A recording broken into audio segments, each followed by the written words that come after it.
तो दोस्तों चीन की हवाइयां उड़ी हुई हैं क्योंकि भारत, जापान, यूएस और ऑस्ट्रेलिया चारों देश एक साथ मिलकर एक अलायंस करने वाले हैं जिसको कहा जाएगा क्वाड। सुरक्षा, टेक्नोलॉजी, सप्लाई चेन, डिप्लोमेसी, इन चारों क्षेत्रों पर ये चार देश बात कर रहे हैं और इन्हीं के बेसिस पर अलायंस करने की कोशिश कर रहे हैं और चाइना इससे खफा भी दिख रहा है।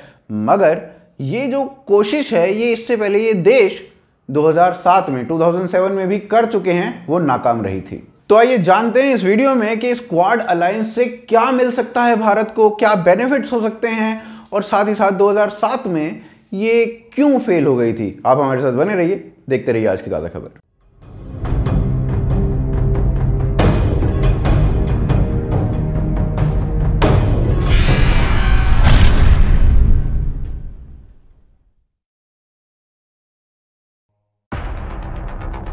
India, US, Japan, Australia come together to checkmate China. Is a military alliance next on the cards? तो दोस्तों स्टोरी को शुरू करते हैं वर्ल्ड वॉर 2 के खत्म होने के बाद से। यूनाइटेड स्टेट्स ने एशिया पैसिफिक रीजन में अपना वर्चस्व कायम कर लिया था और अपना मिलिट्री बेस भी यहां पर सेटअप कर दिया था। आज की डेट में भी यहां पर जो मिलिट्री होती है वो यूनाइटेड स्टेट्स की सबसे ज्यादा होती है। हब एंड स्पोक्स अलायंस के थ्रू यूएस ने इस रीजन में अपनी हेजमनी स्थापित कर रखी है। इस रीजन की डेवलपमेंट में यूएस एक पिविटल रोल अदा करता है और साथ ही साथ अपना स्टेटस क्वो भी बनाकर रखता है। मगर फिर आती है 21वीं शताब्दी, 21st सेंचुरी, और उसमें चाइना इमर्ज होता है एक बड़ी पावर के तौर पर। और चाइना जैसे जैसे बड़ी पावर बनता जाता है वैसे वैसे यूएस का स्टेटस क्वो भी थोड़ा खत्म होने लगता है। अब एशिया पैसिफिक रीजन में दो बड़ी शक्तियों का टकराव आपस में होता है, यूएस और चाइना। और ऐसे में यूएस को लगता है कि अब अपने आप को और ज्यादा संगठित करने की जरूरत है, अपने आप को और ज्यादा शक्तिशाली करने की जरूरत है। इसलिए साल 2007 में वो चार देशों के साथ एक संधि करने की कोशिश करता है जिसको क्वाड कहा जाता है। और उन चार देशों के नाम होते हैं भारत, यूएस, जापान और ऑस्ट्रेलिया। अब 2007 में क्वाड यानी कि क्वाड्रिलैटरल तो बन गया और मिलिट्री एक्सरसाइज की भी प्लानिंग शुरू हो गई। मगर इतने में ही चाइना पूछता है कि क्या ये जो क्वाड बना है ये चाइना के अगेंस्ट बना है।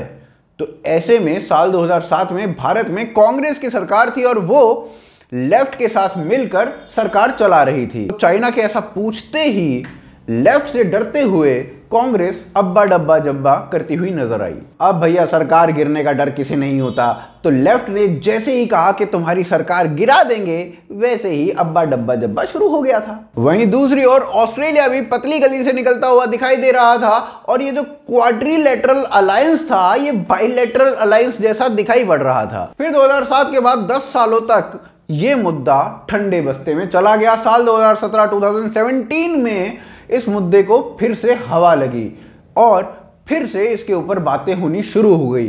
साल 2020 यानी कि 2020 तक बातें काफी आगे चली गई और साल 2021 यानी कि 2021 में आज चारों देशों के प्रधान मिल रहे हैं और फाइनल रूपरेखा इस प्रोजेक्ट को दी भी जा सकती है। चारों देश सिक्योरिटी, टेक्नोलॉजी, सप्लाई चेन और डिप्लोमेसी के ऊपर बात करते हुए दिखाई दे रहे हैं और इन्हीं के आधार पर ही अपनी डील को तय करेंगे। सिक्योरिटी और खास तौर पर मरीन सिक्योरिटी की हम बात करें तो चाइना शिप बिल्डिंग टेक्नोलॉजीज में बहुत आगे निकल चुका है। चाइना बहुत तगड़े तरीके से शिप्स को बना रहा है। तो ऐसे में इन चारों देशों का मिलना यह निश्चित करता है कि यूएस जो कि सबसे बड़ा फ्लीट दुनिया का वो दे सकता है, भारत एयरक्राफ्ट कैरियर्स दे सकता है और जापान के पास डिस्ट्रॉयर्स और सबमरीन्स हैं। तो यह मुद्दे की बात यह है कि अगर सी के अंदर ये चारों मिल जाते हैं तो चाइना को दबाया जा सकता है। टेक्नोलॉजी फ्रंट पे अगर हम बात करें तो एक दूसरे के रिसोर्सेज को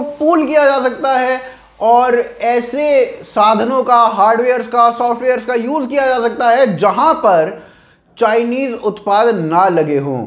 और चाइना को डर भी शायद इसी बात का है क्योंकि उनको लगता है कि हुआवे को आधार बनाकर ही ये डील फिक्स की जा सकती है। वहीं अगर हम थोड़े से पास्ट में जाएं तो हमें दिखाई देता है कि भारत और यूएस ने काफी सारे बैन्स लगाए हैं चाइनीज उत्पादों और चाइनीज सॉफ्टवेयर हार्डवेयर पर। हुआवे को लेकर भी काफी बातें कही गई हैं और काफी सारे लिमिट्स हुआवे के ऊपर लगाए गए हैं। भारत ने कहा है कि हुआवे के उत्पादों को ना खरीदा जाए और यूएस ने कहा है कि हुआवे के साथ सभी टाइज खत्म कर दें सारी कंपनीज। ऑफिशियल अनाउंसमेंट यूएस इस सप्ताह में कर सकता है। भारत ने भी अपने मोबाइल कैरियर्स को यह कहा है कि हुआवे के गियर्स को यूज ना करें, किसी और कंपनी के गियर्स को यूज करें।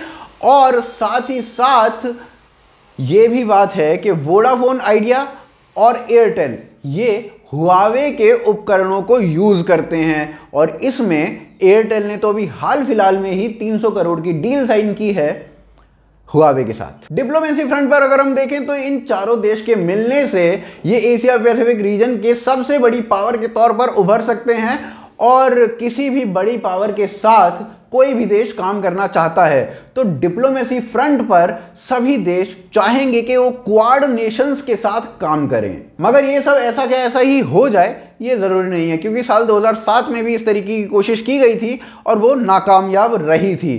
चाइना तीनों ही नेशंस भारत, जापान और ऑस्ट्रेलिया, इन तीनों ही नेशन का सबसे बड़ा इकोनॉमिक ट्रेड पार्टनर है। तो इनके साथ टाइज खराब करने का कौन बीड़ा उठाएगा वो देखना होगा। सोवियत संघ के अगेंस्ट कोल्ड वॉर के समय नाटो बना था, वो एक फॉर्मल संस्था थी। क्वाड इनफॉर्मल संस्था है, उसको फॉर्मल रूप कोई नहीं दे रहा है और चाइना की तो कोई बात ही नहीं कर रहा है चारों ही नेशंस के लीडर्स में से।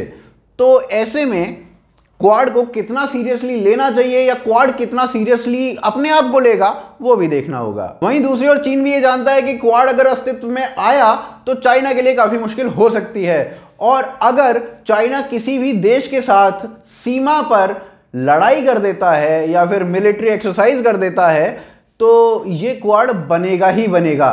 इसलिए वो हर एक देश के साथ शांति बनाए रखे हुए है। भारत से भी वो पीछे हट चुका है और स्टेटस को मेंटेन करने के लिए राजी हो गया है। तो वही चाइना को तो ये एम्प्टी टॉक्स लग रही है, मगर देखना यही होगा कि क्या ये डील हो पाती है, क्या कुछ सकारात्मक सामने आ पाता है या नहीं। उम्मीद है आपको वीडियो काफी इंफॉर्मेटिव लगी होगी। आप इस वीडियो को ज्यादा से ज्यादा शेयर करेंगे, लाइक करेंगे, सब्सक्राइब करेंगे हमारे चैनल को। और आपको अगर हमारी मर्चेंडाइज खरीदनी है तो आप खरीद सकते हैं bhokalfactory.com से, लिंक डिस्क्रिप्शन और पिन्ड कमेंट में दिया गया है। उसके अलावा patreon.com और ज्वाइन बटन के थ्रू आप सपोर्ट कर सकते हैं, लिंक पिन्ड कमेंट और डिस्क्रिप्शन में है। साथ ही साथ आप हमें ट्विटर, फेसबुक, इंस्टाग्राम पर फॉलो कर सकते हैं, उनके लिंक्स भी डिस्क्रिप्शन में दिए गए हैं। आप देख रहे हैं आज की ताज़ा खबर। जय हिंद, जय भारत।